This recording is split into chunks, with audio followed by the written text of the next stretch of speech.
The Retirement Cafe Podcast, episode 68. Tackling loneliness and isolation in later life with Dame Esther Rantzen. Retired or thinking about retirement? You've come to the right place. Welcome to the Retirement Cafe Podcast. In each episode, we bring you an important conversation with insight, tips and knowledge, all designed to help you live a fulfilling and successful life in retirement. Here's your host, Chartered Financial Planner and Accredited Later Life Advisor, Justin King. Hello and welcome to the latest episode of the Retirement Cafe Podcast, which is brought to you by the Timeline app. Timeline app is a state-of-the-art retirement income planner software that helps financial planners like me bring your retirement journey to life and answer your big retirement income questions. Now, I'm honoured this week to welcome none other than Dame Esther Rantzen to the show. Esther Rantzen really needs no introduction. She has been a household name for many, many years, since first appearing on our TV screens as a presenter and a journalist. Then in 1986, she famously launched Childline, a free, private and confidential service where children can talk about any issues they're dealing with. She's also the patron for 19 charities and is a damehood for services to children and older people. And more recently, Esther launched The Silver Line. A very warm welcome to the Retirement Cafe Podcast, Esther. Very kind. It's almost as if I was in my own home. Well, thank you very much for inviting me in, and thank you for the coffee, which is lovely. And it's a beautiful frosty morning here in London, and I feel very welcome. Thank you. Well, I'm glad. So tell me a little bit more about why I'm here to chat to you about your passion at the moment of Silverline. Well, we launched it November the 25th, 2013. And since then, we've had well over 2.5 million calls to our helpline, which is open 24/7. Wow. Christmas Day, New Year's Eve, 3 a.m, Sunday afternoon. And it has a very simple and easy number to remember. Yep. Because it's free, it's 0800. And then it goes 4, you think, who's it for? 70, 80, 90. Brilliant. So it's 0800 470 80 90. Exactly. Besides the helpline, we have Silverline Friends. Right. So if any of your podcast recipients would like to become a Silverline Friend, have a look at our website. It's a half an hour conversation a week. Right. And people can do it from their own home. And it's very easy to do. And it really becomes a real friendship, although you will never meet the person you're talking to. But quite often, it's the only conversation people have throughout the week. So it's very important. Wow. And we also do conference calls. We call Silver Circles. And we also try and problem solve for some of our callers. And that's Silver Connects. And we are now part of Age UK, which is very important to us because a new charity can be quite fragile. Sure. Childline found it difficult to raise money, and it's even harder to raise money for charities that help older people. There isn't a charity helping older people in the top 10 British charities, Right. or in the top 20, or in the top 30, or in the top 40. Gosh. Age UK comes in at 46. Wow. And to me, it's a crying shame, because what it proves is that, you know, if you talk to the great British public about starving donkeys or unhappy dogs or cancer charities, things like that, I mean, they're all very important, but older people don't have the same pull on people's emotions. No. Anyway, the Silver Line is very important to me. Every Christmas I talk to about 30 of our callers.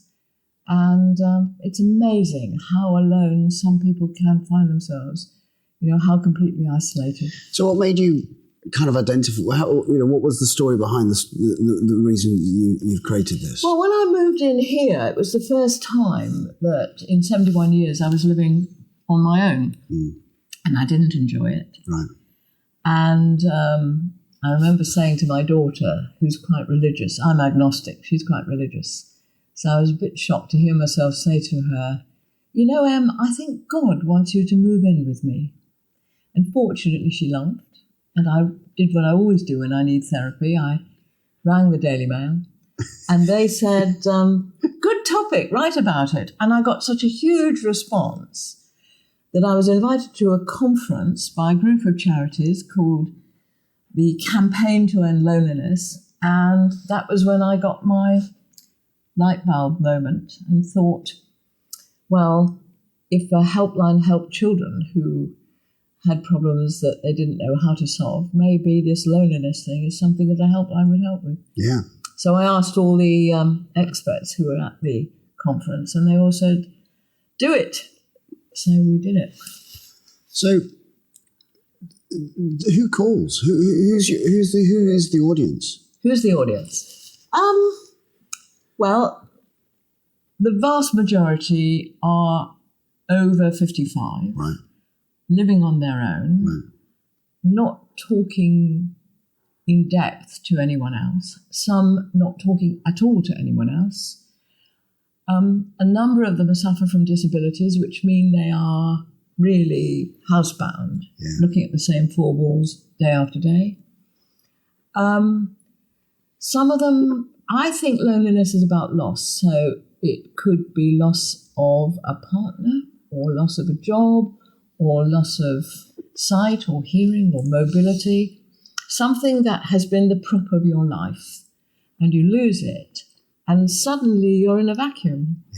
And the pangs of loneliness are very painful and can strike any time of day or night, which is why the Silver Line has to be 24/7. Yeah. So, I mean, a telephone call obviously is wonderful to be able to, and people are they coming with problems on the phone? Is it stuff Mainly that they... loneliness. Right. We've got a new interim CEO since we joined Age UK, and he went up to Blackpool where the helpline is based. Right. And listened into some of the calls, and he was really struck by a lady who, when we answered and said, how can we help? She said, well, I just need someone to cheer me up because I'm so sad. And he thought, nobody should be in a situation where they literally have to ring up a helpline because they're so unhappy. No. But you don't have to be profoundly unhappy, and you don't have to be completely isolated. You just have to feel that you'd like a conversation. Right. And tell me more about then the extension of the Silver Connects and the Silver Circles, because I think this is moving it on, isn't it, from just the telephone call, the very valuable telephone call. But well, Silverline Friends are volunteers that we train, right. And I've been very struck by the value and importance of that relationship. It's not a counselling relationship. We don't ask people to have specific training of the kind that Childline needs. It's actually a very equal, friendly, enjoyable conversation that people look forward to. Some people say, I make myself a cup of tea and sit down and look forward to, what we're going to talk about. It has quite a therapeutic effect, however, because some people tell me that because they know they're going to talk to the same person next week, they've got to have something to talk about. So they will do something. It will, if you like, push back the horizons a bit. And if they've always been thinking of going to an exercise class but have never quite got round to it, maybe they'll go, so they've got something to talk about. It's a wonderful story that happened very early on after our launch, when we were just in pilot stage. Someone called John saw me talking about it on television and rang in and spoke to a volunteer called Wilma. And John had been a professional ballroom dancer, and he'd just lost his wife, who had also been his ballroom partner. And they talked together. So it was not just losing a wife, it was losing everything in his world.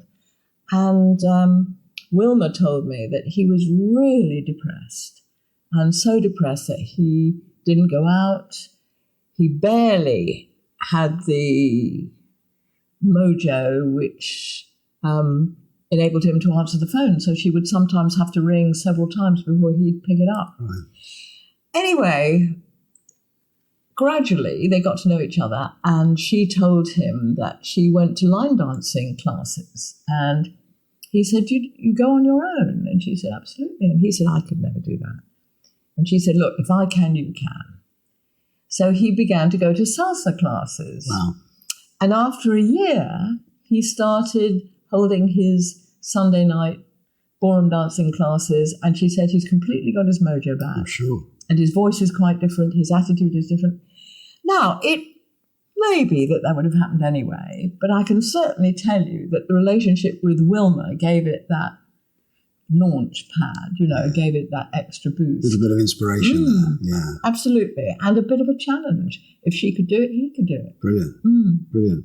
What do you think about the relationship now with older people and younger people? Do you think there's people are very busy. I mean, I think they've always been busy. I'm not sure, but it feels like the world is busy, and maybe sometimes the older people I talk to don't want to be a burden. I think those are the two B words we hear most: busy and burden. Right. Everyone's busy. My son's busy. My daughter's busy.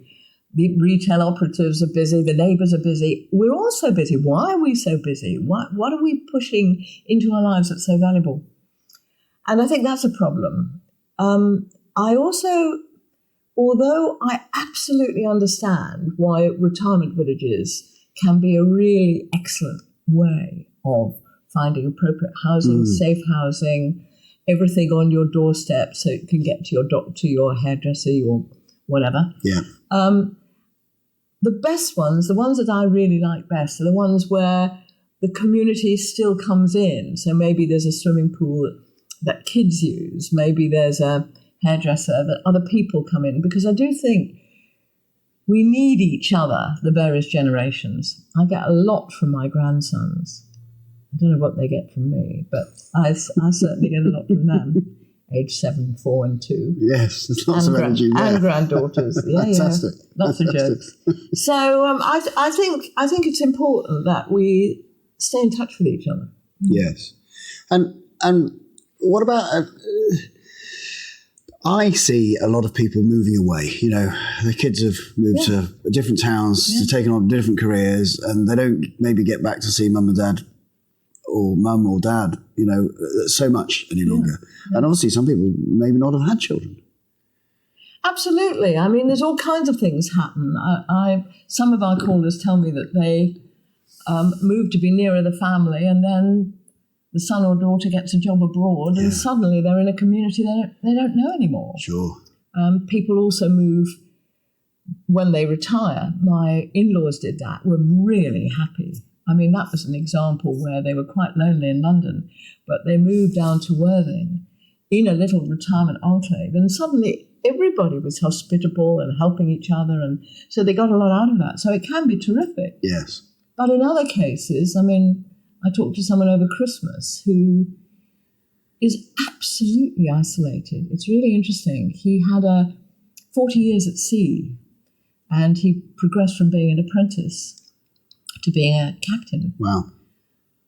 And then retired. And suddenly that close community that he'd been working with wasn't around him anymore. And nobody goes to see him. And he's disabled. He's got various ailments, which mean he can't get out.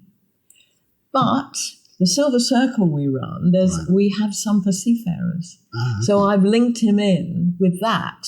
He's already called the helpline, but he didn't know about the Silver Circle. So how can people get involved in the Silver Circle? Right. What they do is, first of all, you ring that number, which you remember. Right. Yes, the 0800 470 8090. Full marks, gold star. They ring that number and they will talk to... keep trying. We have quite a big demand, and we don't have quite enough people answering. So do keep trying. If you don't get through the first time, you will get through. Right.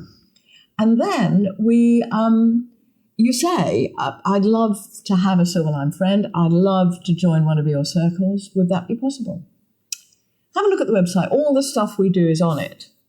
And we will try and match you with people. You say what your interests are. Some people are ex-service, and so they would like to talk to other ex-service people.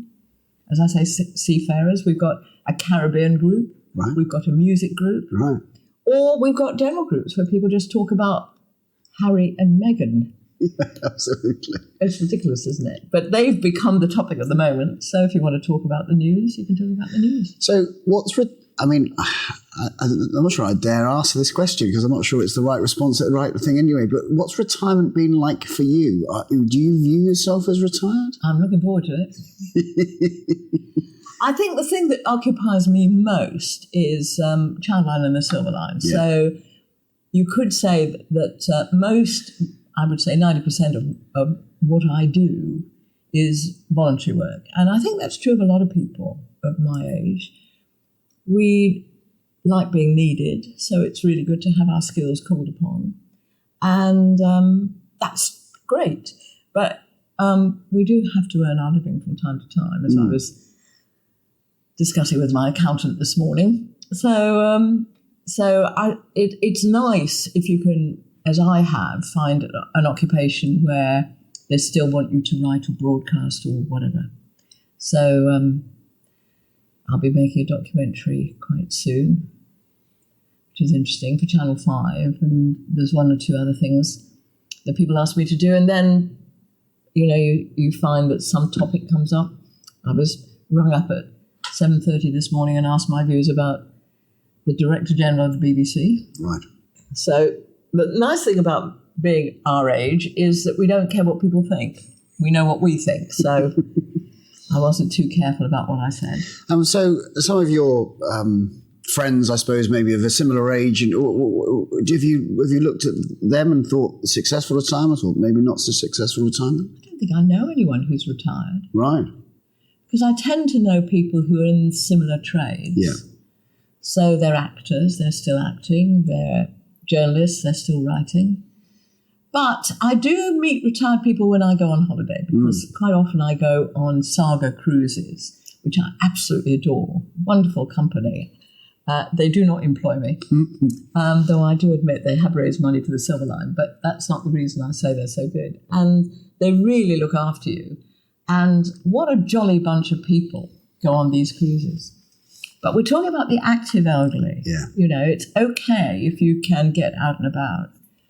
But it's not so much fun if you are on your own, like my ship's captain, and disabled, and therefore the company that you're used to isn't there anymore.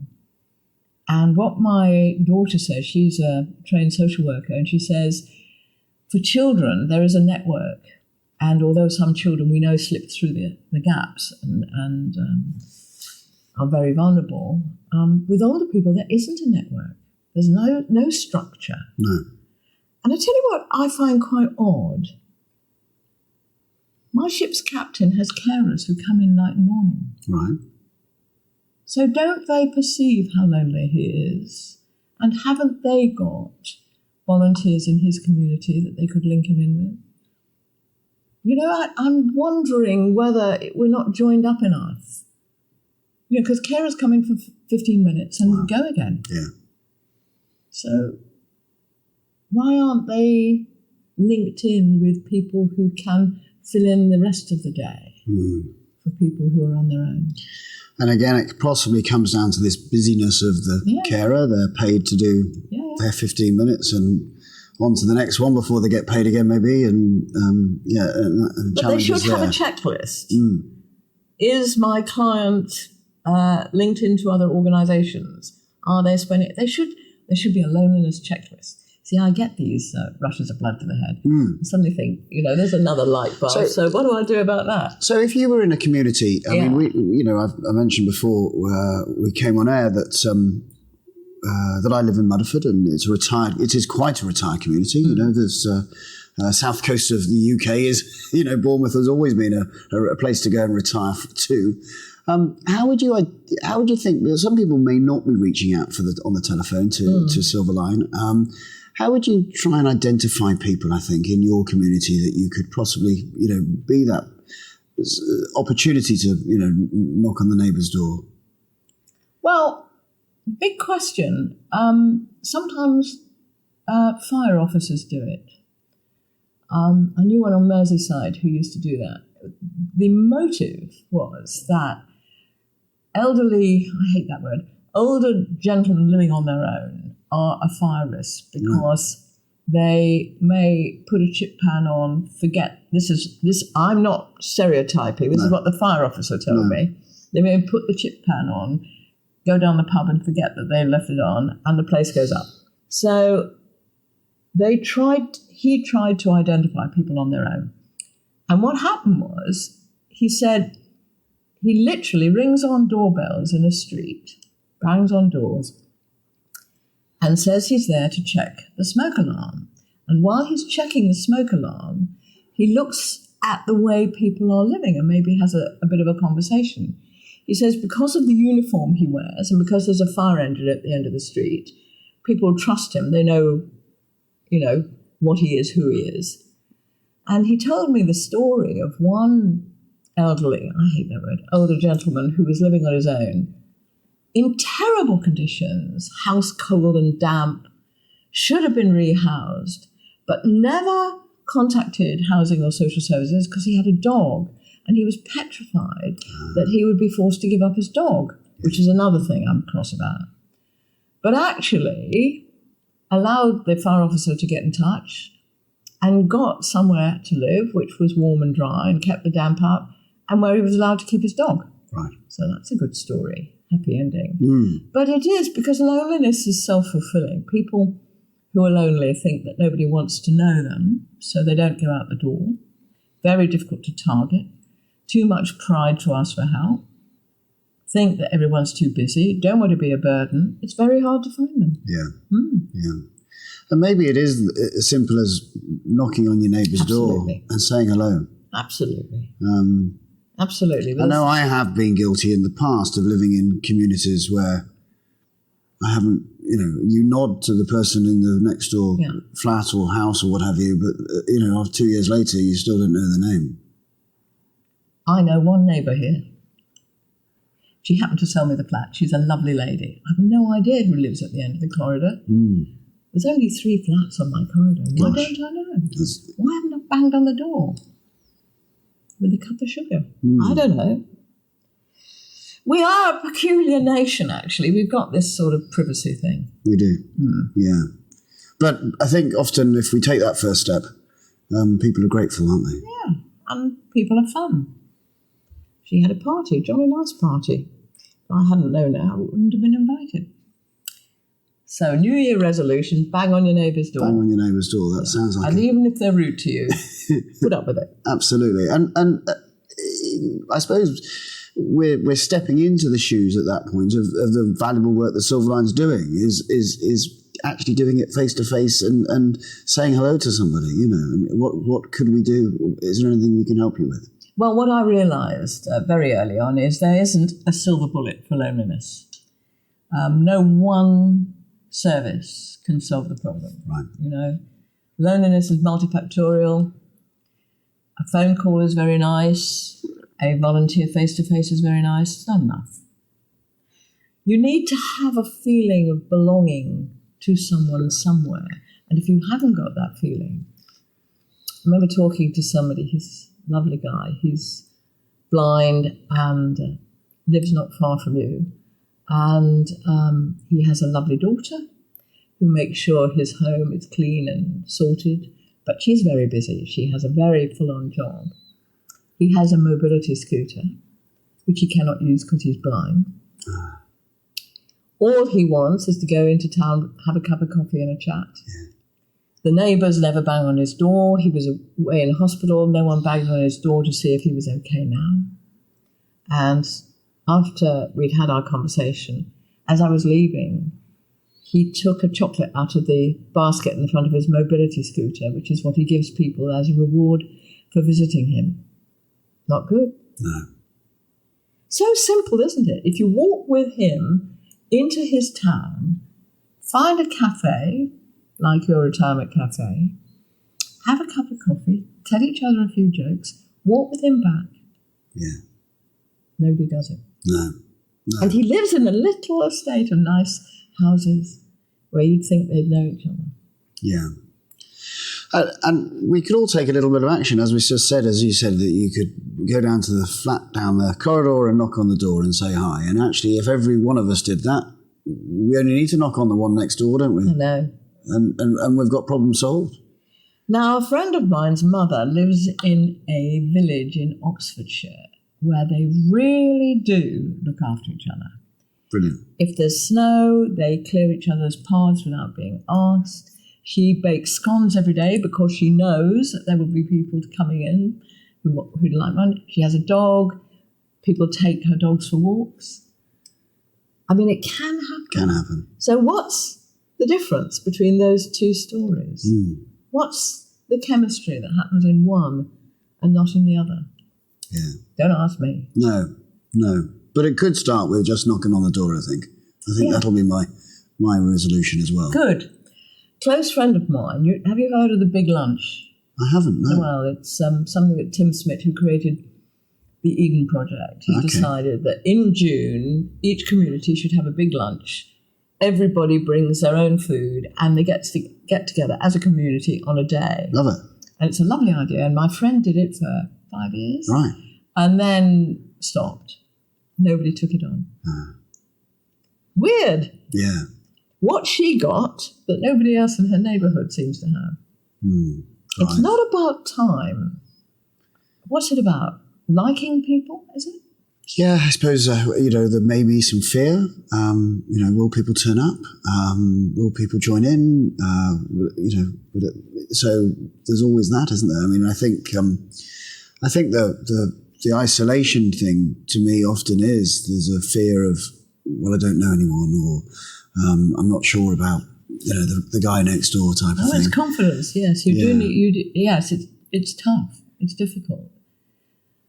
On the other hand, the voluntary sector, charities, would fall over without retired people. Absolutely. Who knock themselves out, put in the time, put in the effort, put in the energy, keeping them going.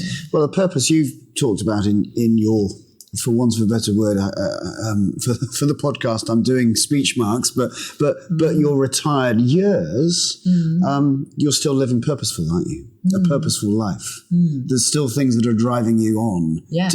Still things you feel need to be done. New challenges. Well, maybe that's the thing, that what you need is to associate yourself with something you think is valuable and important. And for my friend, it was creating the community. For me, it's Childline and the Silver Line, and a couple of other charities need me. Other people, it's, a football team maybe, or a skill they want to pass on. Or I love U3A. Yes, I think that so is totally brilliant. So I think that is a way that people can keep finding new ways of skilling up, in their 80s and 90s. Why not?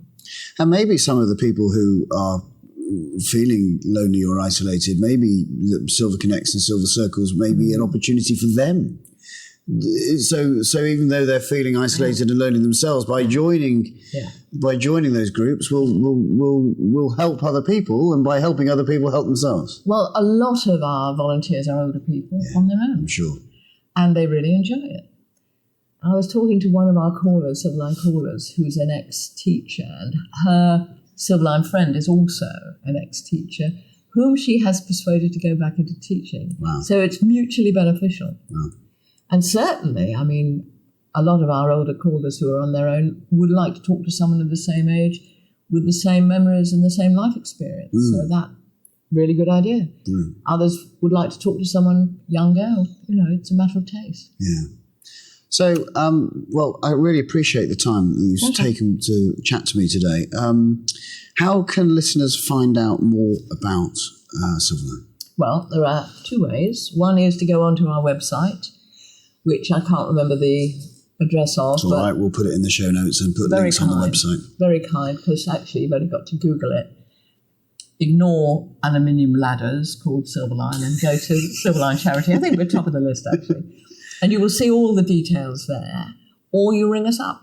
Great. But I can't remember the number. It's all right, no problem. We will put it all there. And it's 0800 4, 70, 80, 90. Another gold star. I passed the test today with Dave Esther Ransom.